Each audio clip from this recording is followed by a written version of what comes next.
अब अगर हमारी कोई बैंक में इनकम आ रही है, रिसिप्ट साइड है, तो उसमें 2-3 ही होते हैं। एक तो हमें चेक के थ्रू मिलता है, एनईएफटी होती है, आरटीजीएस होता है, आईएमपीएस होता है, ऑनलाइन होता है, एंड यूपीआई के थ्रू आज के डेट में होते हैं, या किसी ने कैश डिपॉजिट की तो वो हो जाता है। ठीक है, वैसे ही हमारे एक्सपेंसेस के भी यही मोड है।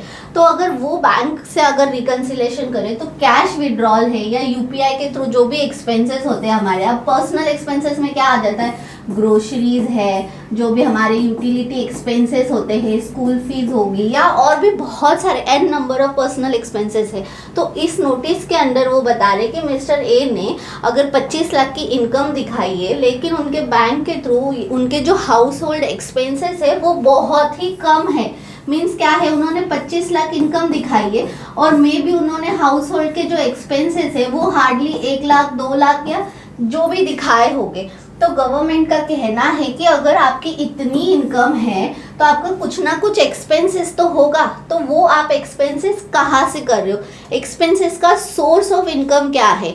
अगर आप खुद ही वो एक्सपेंसेस कर रहे हैं, अगर मिस्टर ए ही वो एक्सपेंसेस बेयर कर रहा है, तो जायज़ सी बात है कि अगर आप बैंक के थ्रू नहीं कर रहे हो तो आपके पास में कैश होगी। अब वो कैश भी आपकी कहाँ से आई, मीन्स आपने आपकी इनकम में जो कैश कंपोनेंट है वो छुपाया है। तो ऐसी उसकी मीनिंग्स आते हैं।